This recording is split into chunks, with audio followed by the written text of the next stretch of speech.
Суроо жоктун алдында эле эскертте кетейин.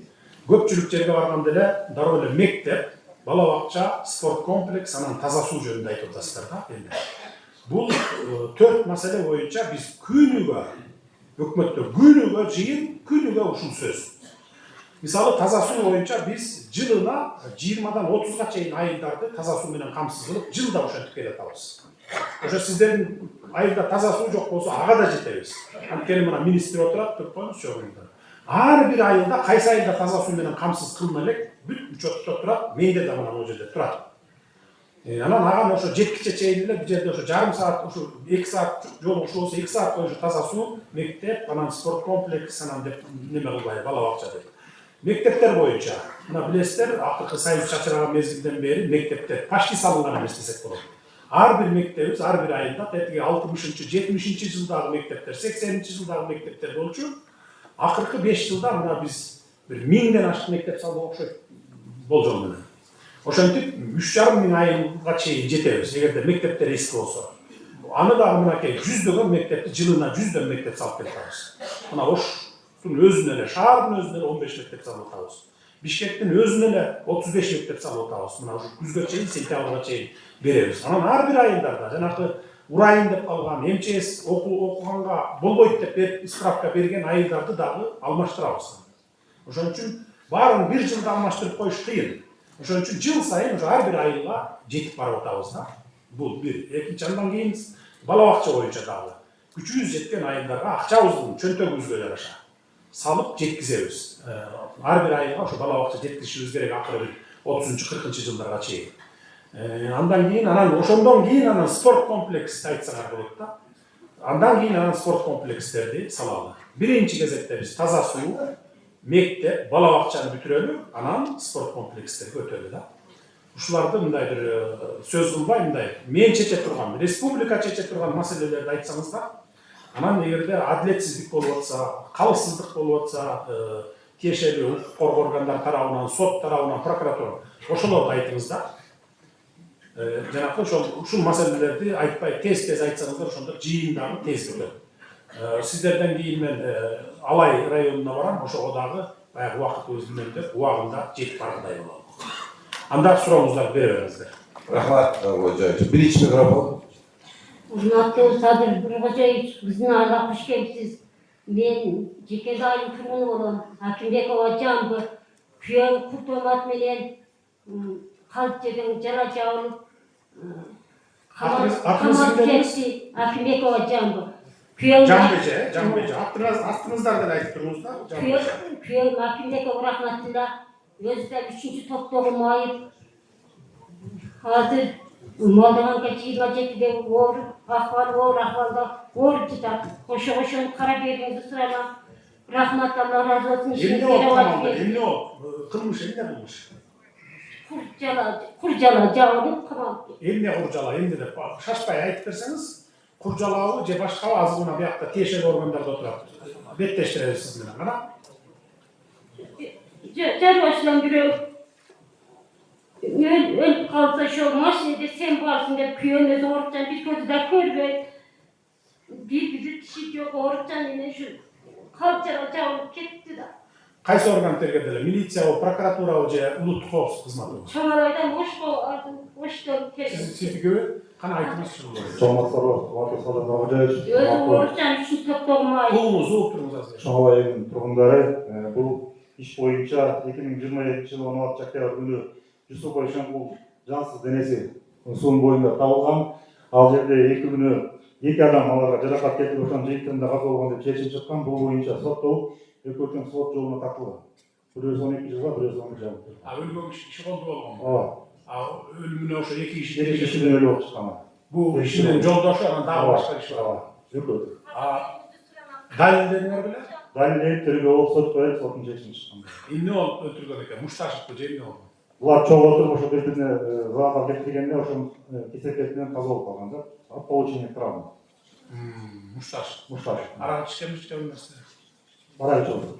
Арага чогушкан, Сот, анан соттагы туруп бирдеке айтайын деп атасыз. Саламатсыздарбы, Жок соттун төрагасынын орун басары Камчыбек. Бул иш Жок сотко чейин жеткен 25 январь 23 жылы өкүмдөр күчүндө калган. Birinci, ikinci instansiyanın күшүндө калган, бардык экспертиза, далилдер чыккан беле. Канча жылга соттолду эле жолдошубуз? 15 yıl değil. Bürok bunun ofisine katıştırıcı. Saat 10'da uyga bargan. Taptaza жерден 3 günden keyin aparıp kamak, şunda kurcaladım, kamak koydular. Azı o ahval oğru atar. Эми мындай кылалы. Karabiyerim Sottun sıçrama, ağzını diyen taşlardım. Oğuңuz, oturuңuz. Sottun güçüne girgen eken, эми sizler arız жазсаңыздар, bizde bayakı janakı ырайым берүү боюнча 15-16 kişiden turgan комиссия var. Ар тармактан чогулган президенттин администрацияда. Arız жазсаңыз, анан мен ошо сиздин арызыңызды жана ырайымга же өзү жазсын, же сиз жазсаңыз деле болот. Эми юридикалык жактан боло береби? Келинчеги жазсын. Az yazıp sizge taşlardım. Arız эмес, ырайым деп, арызыңызды эмес. Ырайым деп жазгыла, анан мен комиссияга берем, комиссия дагы анан тергеп баягы териштирип чыгат. Туура козголгонбу, экспертизалары кандай болгон, соттун чечими туура чыкканбы, туура эмес чыкканбы, алар да изилдеп чыгат да анан мага келип айтат. Туура эле чыгыптыр, же болбосо туура эмес экен депчи. Анан ырайым беребизби же бербейбизби, анан чечим кабыл алабыз. Түшүндүңүз, Түшүнүктүү болдубу? Keyinki mikrofon. Ekінші mikrofon. Ben Kamarberk Ülmamat, Tekerli Aile Hükümeti'nde Karateyit ailesinde yaşayımın, Casım Toptonga Köy'de, bilim gücümün, enstitüden işimin, şu yerde, tesisatlarımızda 40 kişi arz yazılarında, boşalt arzın negisi uyudan beri seçilmedi. Bana seçilmeden için Bişkek'e varıp karasam seçiliptir. Yok, seçilmeden kiliptir. Aksası Karadeniz'e gel. Şimdi bir getirsem, Azır, Cekendi ayınına da atasın mı? o cekendi evde, Bala bakça, eve Karatey'in aynı. O da destat, bir memleket hiç salgan enes. O zabı bir destat var, o 7 kilometre Karamık'tan yanında sürer. Bizim kışla çok olacağını da orada. Oradan kötülük geliyor, bol öteken, bazı insanı geçecek, simetans dayan, kreksi dayan, dayandı kötülük geliyor. Hoşuna bir akşam karacaktı, hükümetle yok, akımda da yok. Kayseri dediğiniz Cekendi gibi çaka. Karatey de aynı. Karatey çeker ona duran. O zaman kişine akşam verseniz, bütün parmağı kadar, bazı o bütüttü, görüp geldin. Bana onun tarafını rahmet aytam. Ağırtı ministrlik aytam, Murdağı eski canı akılda kadar aytam, şulardan candan benim, şu işte büt diyemiş ama kişine akşam verseniz de şunu et sular orada. Oldu, düşünüktü. Yıllarımızda, siz bunday oldunuz, bu yıl büdjette karalgan mesela, endigi жылкы büdjetke kirgizgen dağı aprel ayından başlap salıp endigi жылы. 3-4 ayın içinde bütürüp veresinler. Bulan benim için de çegarada turasınlar mı Karateyit'te? Büyüyetke Çegarada çizmedesiniz abi. Boldu, bileriz. Keyinki жылдын büdjetine kirgizip, gözlemlerine alıp Çegarada turgandarga test salp bereli деп атам да, чегара айылдарына. Кымбаттуу Садыр Нуркожоевич, мен Народ Коргон айылынын жашоочусу Жамботоев Шарабдин. Биринчи маселе şu Narod Korgон күч коргон жолу жөнүндө. Өзүңүзгө белгилүү бул стратегиялык жол райондун калкына жана районго өтө экономикалык жактан маанилүү жол көп жылдардан бери иш башталып бүгүнкү күнгө чейин пайдаланууга берилбей турат. Ушул жолду пайдаланууга берүүнү жана жолдун курулушуну жандандырууну жеке өзүңүздүн көзөмөлүңүзгө алууну элибиз өтүнөт. Жана мындай айтканда бул жолдун узундугу 117 километр болсо, анын 50 километри биздин райондук 16-чы жол тескөө ишканасынын балансасында турат. Бул өтө татаал зона. Ал жерге 4 көпүрө, 2 ашууда жолун кеңейтип оңдош керек, кошумча күчтөр керек. Министр айтыңыз, кайсыл деңгээлде жол? Саламатсыздарбы, чоң агай. Народ Коргон 3 болгон жол 120 чакырым. Мурдагы жылы долбоорун даярдап бүткөнбүз. Долбоордук баасы 8,5 миллиард сом. Биз инвесторлорго да каралып ал жагында иштейбиз. Бирок азыркы учурда бизде республикалык азыркы действующий жолдордун баарын оңдоо иштери башталган. Ушул бүткөндөн кийин поэтапна карашыбыз керек, же болбосо инвестор менен карашыбыз керек. Жол өтө татаал, 3600-3700 бийиктикте өтөт. Бул жергиликтүү маанидеги жол азыр учурда биз реконструкциялап 4-чү категорияга чыгарышыбыз керек. Кече сен, по-моему, Талдыкка барып келдиң, а?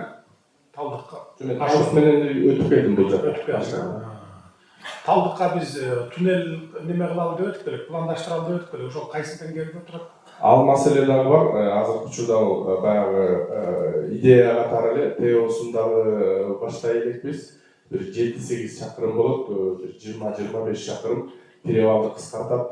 Перевалда болсо 7-8 чакырым туннель болот. Туннель түзүп тешип өтсөк, туннель тешип өтөт. В общем, биздин планыбызда Талдыкка дагы туннель менен өтүү планыбыз бар, туннель казуу. Аны дагы ушу кийинки жылда келе жаткан жылдарда туннель салабыз аякка. Эми жолдун эмесин айтып берди сиздерге. Акыбалыбызга жараша, ал күчүбүзгө жараша бүтүрөбүз жолду. Çoğalay Zirgesi'nde hoş gelipsiz. Ben Cekendi Aile Hükümetine karşı Çuluk Aile'nin turgunu Jarkınbay Mehmet Kol. Çuluk Aile boyunca bir mesele boyunca gelgenim. Mesele su, taza su, sıvat su. Bul boyunca hazır эле hakimдин kabinetinde кеңешме өттүк. Бул боюнча айтып берсиңиз. Ondan sonra demeden paylaştılar görüp gitti. Hakimдин жообун угуңуз, hakimдин жообун. Кана айта баштаңыз. Саламатсызбы, урматтуу Садыр Нуркожоевич. Чулук жана Калдык айылдарынын суу каттуусу менен камсыз кылуу максатында жергиликтүү бюджеттен акча каражаты бөлүнүп проекти даярдалып жатат. Быйыл бүтүрүп курулушун баштап 2027 жылы ишке киргизип беребиз. Чулук айылында 100 гектар айылды басып турган жер суу менен камсыз болот, кошумча 30 гектар жерди айдоо суга түрүнө которуп беребиз. Рахмат. Экинчи микрофон. Саламатсызбы, урматтуу Садыр Нуркожоевич, биздин Чоңалай өрөөнүнө куш келипсиз. Менин атым Шайыргүл. Мен 84 жаштагы атамдын кайрылуусу менен келип отурам. Менин атам Мамакайнов Рыскул. Бүгүнкү күндө 84 жашта. Ушул Чоңалай районуна караштуу Карамык айылынын Ленин орто мектебинде 42 жыл эмгектенип, катардагы мугалимден баштап мектеп директорлугуна чейин эмгектенди. Бирок бүгүнкү күндө эмгеги бааланбай, эмгек сиңирген мугалим наамына документ тапшырганбыз, ушул күнгө чейин ала албай жатабыз. Атам директор болуп иштеп жүргөн күндөн баштап 1981 жылы Чоңалай районунда ал мезгилде техника жетишсиз, өтө катаал кыш 6 айга созулган мезгилдерде ушул Чоңалай районундагы алгачкы заманбап 2 кабаттуу заманга шайкеш келген типовой мектепти курдурган. Ал мектептин башка мектептерден өзгөчөлүгү 12 компьютердик кабинет ачылып, кыздарды чеберчиликке окутуу үчүн 8 тигүүчү машиналарды, эркек балдарды устачылыкка окутуу үчүн 5 станок, шофёрлукка окутуу үчүн ЗИЛ 34 маркасындагы масло машина жана 75 маркасындагы трактор ушундай эмгектерди кылган. Жана 1 гектарга картошка егип, 60 койдун башын 60ка жеткизип, окуучуларды ысык тамак менен камсыз кылып турган. Жакшы, менин суроом бар сизге. Менин суроом. Канча жыл мугалим болуп иштедиңиз? 42 жыл мугалим болуп иштеген. 42 жыл. Ошол атамдын эмгегине Болду, түшүнүктүү. Мен азыр жообун берейин сизге. Убакытты үнөмдөйлү жообун берейин.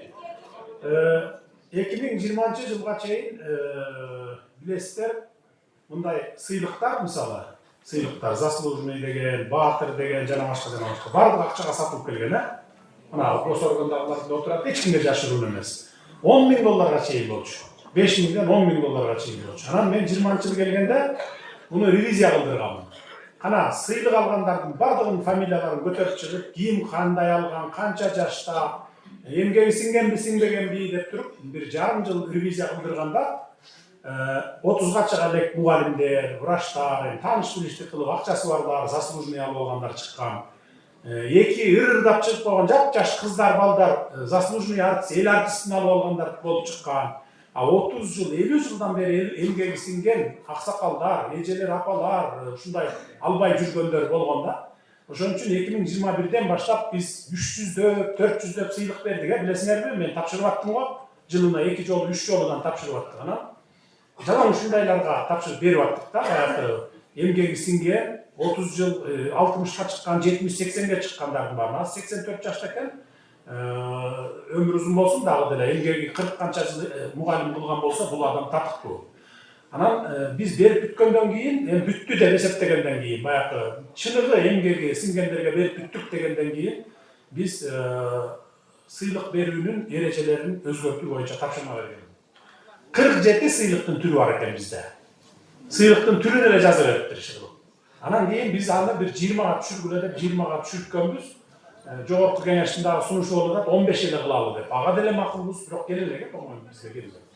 Жогорку кеңештен мына эми келип 20га түшөгү 15ке түшөгү бекитип берем, мыйзам менен кабыл алынат. Мен кол коюп туруп, андан кийин кайрадан баягы ушундай аксакалдарга, эмгеги сиңгендерге бере баштайбыз. Ошондо сиздин атаңызга сөзсүз беребиз. Бул эми 2-3 айдын ичинде боло турган нерсе. Siz orada esnaf koyunuz, yazıp koyunuz buna ki büt var. Bu kişiye bereli. Makul bereliz buna. Boldu mu? Daha işiniz var mı? Aytabilirsiniz. Андан сырткары ушул атамдын эмгегин эске алып, 2012-жылы Карамык айылынын жашоочуларынын кайрылуусу менен Ленин атындагы орто мектебинин жамааты, кесиптик конуштун чогулушунун токтому, Жекенди айылдык кеңешинин депутаттарынын токтому, Чоңолай райондук кеңешинин токтому. Атын берүү боюнча кыска айтып коебуз. Болду, берели. Берели. 42 жыл мугалим болгон аксакалга берели. Жергиликтүү бийлик. Аким уюштуруп, депутаттар менен сүйлөшүп, атын жайып коебуз. Атабыз. 3-cü mikrofon. Болду, расызбы? Урматтуу ажообуз, биздин тоолору бийик, абасы таза, суусу тунук, эли ыйманга, адеп ахлакка бай, чоңлай жергебизге куш келдиңиздер, урматтуу азиз меймандар. Мен негизинен ушул Чоңлайдын кызымын, Кожоева Идана Абдыразаковнамын, 35 жыл иштеген ардагер мугалиммин, азыр пенсиядамын. Менин айтайын дегеним, Кыргызстан ошол Чоңлайдан башталат, урматтуу ажообуз. Туура. Пенсияда дагы жөн жата бергим келген жок. Себеби биздин Чоңлай району 6 ай кыш болот, бардык өсүмдүк өспөйт. Негизги элдин эл мал чарбачылыгы менен, анан дыйканчылык менен жашашат. Иш орундары аз, мектеп менен эле акимияттын мекемелер болбосо калган элге иш орундары жок. Ошол үчүн мен мындай бир актуалдуу комплексный проектим бар эле, муну 5 жылдан бери сизге жеткизе албай жүрөм. Баягында президенттикке койгонуңузда ал айда жолугушууда мен Чоңлайга майда барам дедиңиз, мен ошондон бери сизди күтүп жүргөнмүн. Баары бир келдиңиз, сизге абдан чоң ыраазычылык, рахмат. Эми ушул проект боюнча айтып кетейин. Биздин Чоңлайдын жаштары ушул картошка көтөрүп жатып, бардыгы эле белинен кеткен, бели оорушат. Эми ушул заманыбыз өзгөрүп атканда, заманбап иш орундарды курсак деген жакшы ой, изги тилегим бар. Бул проекттен мен Алтын Мазар тоосуна туристтик база ачканмын 17-жылы.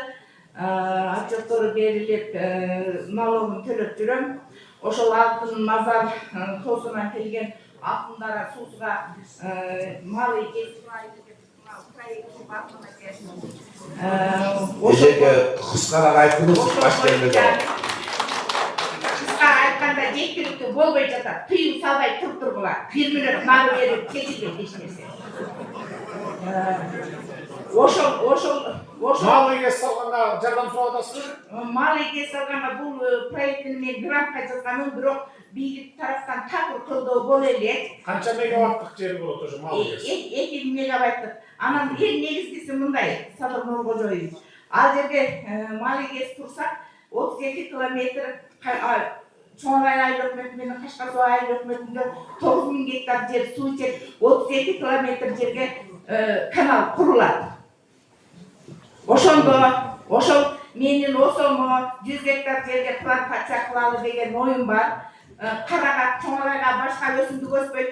Карагат жанагы тикени жок чыккан агачты өстүрсөк, жанагы упаковочный цехтер курулса эл иш менен камсыз болот деген жакшы тилегине жардам бериңиз деп сурайм. Макул, муну биз изилдеп көрөлү. Менин атам ошол Чоңалайдын ардагер аксакалы болгон, Чоңалайдын кышташын курган киши. Мына эмчеси азыркы Кабык айылын курган. Ушул Чоңалай районун район кылыш үчүн Акаевка 5-6 аксакал менен барып район кылып келген аксакал.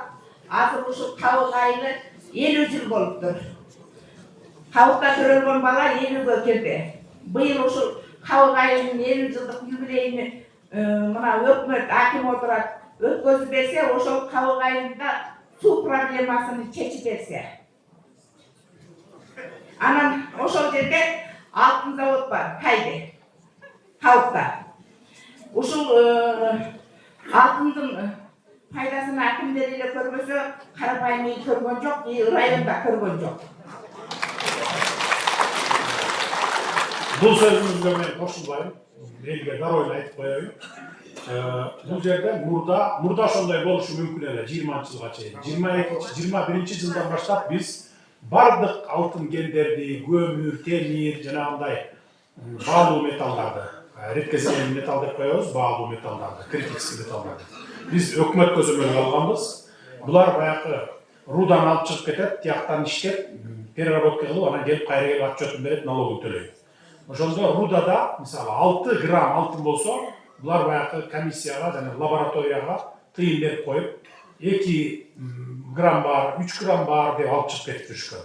Азыр андай эмес. Азыр өкмөттүк лаборатория иштейт. 3 болсо 3, 6 болсо 6, 8 болсо 8 грамм түзүп кетет. Ошондон салык түшөт. Ал салык республикалык бюджетке түшүп атат.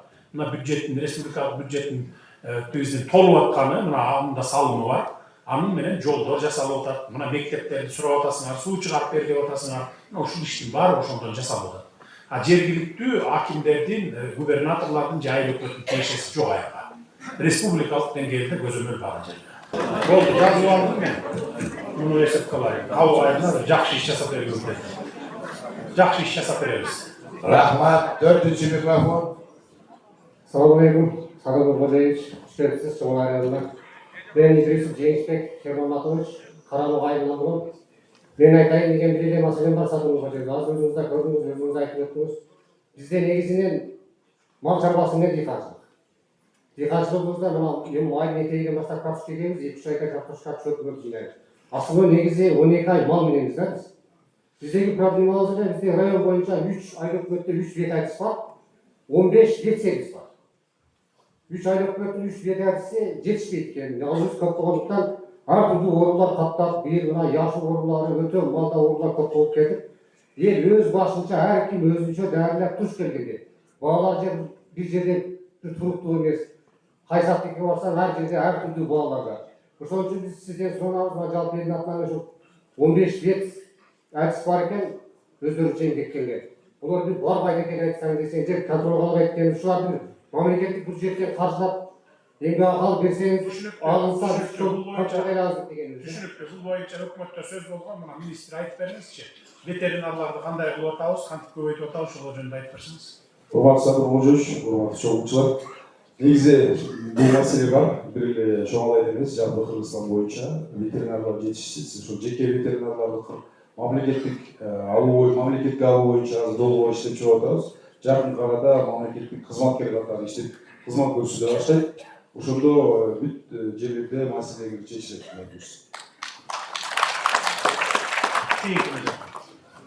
Rahmat, birinchi mikrofon. Саламатсыздарбы? Шүкебиз урматтуу президент. Мен Кайрылуу Мусаев, мен Кашкасуу айылы тургуну, Карабекова Ферузамын. Менин жанымда турган кыз бул кайнатамдын экинчи аялынын кызы. Кызым ага келгениге 1 жыл болду. Бирок кызы ушул жашка 9 жашка чыкканга чейин денеси жок, көөлүгү жок.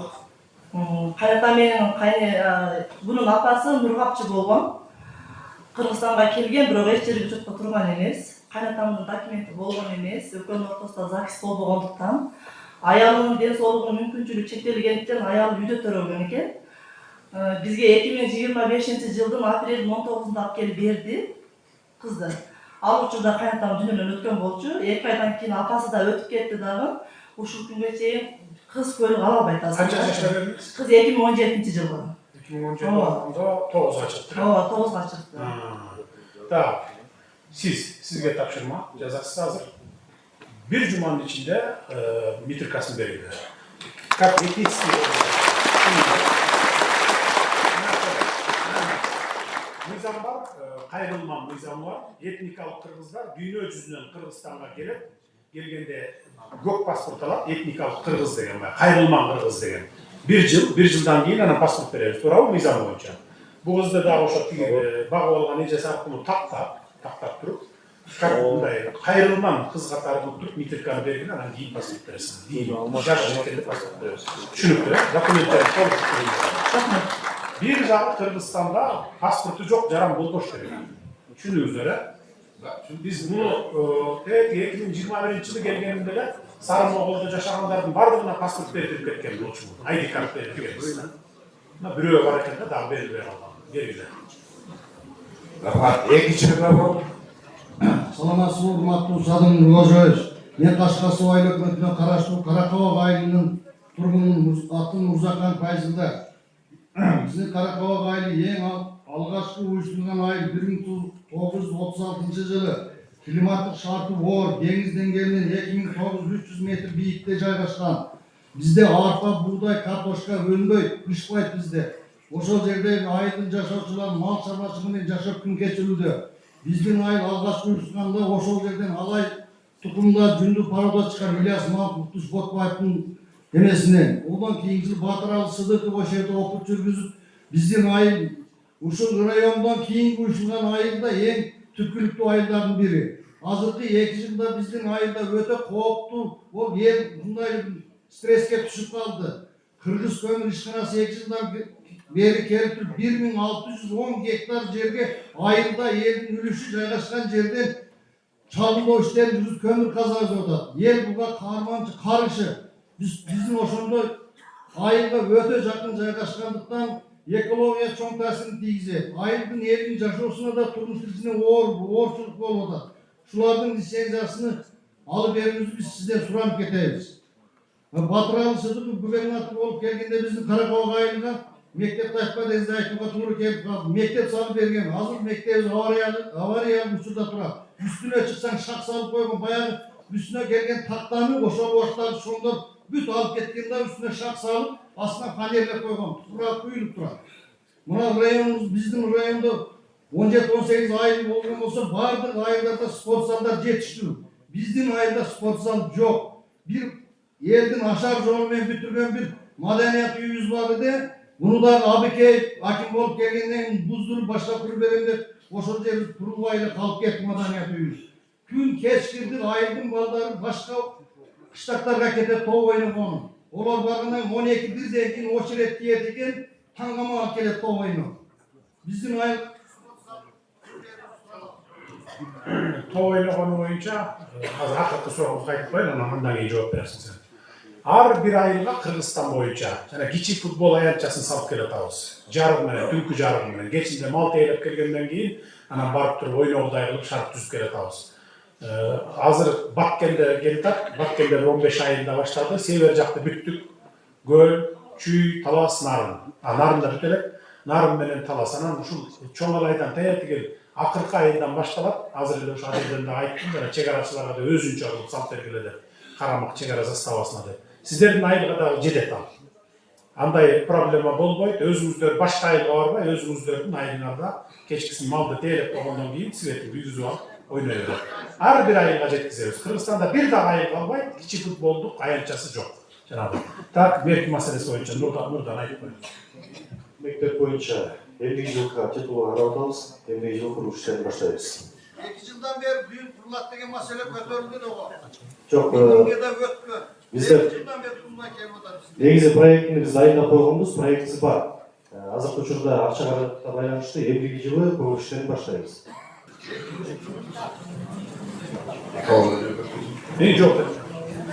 Экология. Жаратылыш ресурстар экология жана техникалык көзөтүү кызматынын министринин орун басары. Карабалак айылы боюнча, месторождение боюнча бул Кыргыз көмүр акча акционерлик коомуна берилген 1610 гектар болчу. Андан кийин 167 гектар кыскартылган, 1410 гектар калган. Бул геологиялык чалымдоо кызматына берилген. Бүгүнкү күндө бардык документтери алынган болчу. Ошол бойдон анан жергиликтүү калктын уруксаты жок, ошол боюнча азыр иштелбей турат.